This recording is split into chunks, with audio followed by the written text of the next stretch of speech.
prosecuting Alice Guo after cancellation of her passport.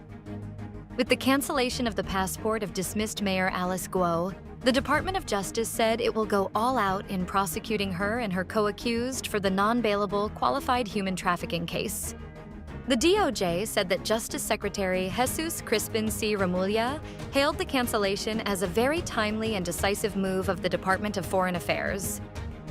Guo's passport was canceled last September 30th for violation of Republic Act No. 11983, the new Philippine Passport Act. Barbers to Roque. Submit promised documents to resolve contempt citation. Surigao del Norte 2nd District Representative Robert Ace Barbers says former presidential spokesperson Harry Roque can resolve his contempt citation from the House Quad Committee by simply submitting the documents he had previously promised the mega panel. That's what Barbers and the rest of his Quadcom co-chairman had expected Roque to do last month, as he had willingly said he would. Instead, the controversial lawyer went into hiding. The contempt citation on Roque led to the House's issuance of an arrest order against him. Government vows to stabilize prices of goods amid holiday season. The Marcos administration vowed to sustain inflation deceleration measures to keep the prices of goods stable ahead of the holiday season, the Presidential Communications Office said. This came after the Philippine Statistics Authority reported on Friday that the inflation rate further eased to 1.9% in September from 3.3% in August. The Presidential Communications Office said the government would sustain the measures in place to ensure that Filipinos would not have a hard time during the holiday season. Marcos cites teachers' indispensable role in upholding excellence, democracy. President Marcos has expressed his admiration for teachers as he cited their indispensable role in imparting excellence and preserving the country's democratic values, especially with the upcoming 2025 midterm elections. In his message for National Teachers' Day, President Marcos highlighted the vital role teachers play in shaping future leaders, thanked them for their sacrifices, and urged the public to support inclusive education for the success of all learners. Marcos issues executive order strengthening Philippine film industry. President Marcos has issued Executive Order No. 70, which aims to boost the country's film industry by strengthening the Film Academy of the Philippines. Executive Secretary Lucas Bersamin, by authority of the President, signed the order on October 2nd.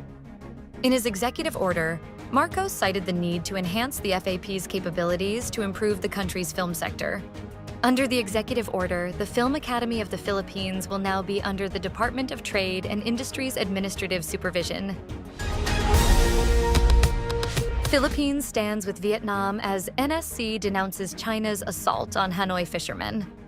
The National Security Council condemned China for allegedly assaulting Vietnamese fishermen in the South China Sea, signaling Manila's support for Hanoi despite overlapping territorial claims. National Security Advisor Eduardo Año called the actions of Chinese maritime forces near the Paracel Islands on September 29 violent and illegal. Año emphasized that the use of force against civilian fishermen violates international law, particularly the UNCLOS, and breaches basic human decency. Coldplay's new album, Moon Music, out today. Coldplay's highly anticipated 10th album, Moon Music, has landed in stores and on streaming services today. Chris Martin explained that Moon Music is about grappling with inner and outer conflicts and finding the best way to respond. Maybe what Moon Music is trying to say is, maybe love is the best response, he said.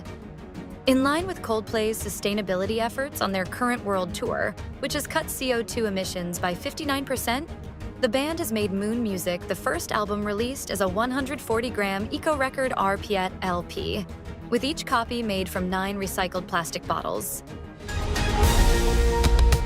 Drought has dried a major Amazon River tributary to its lowest level in over 122 years.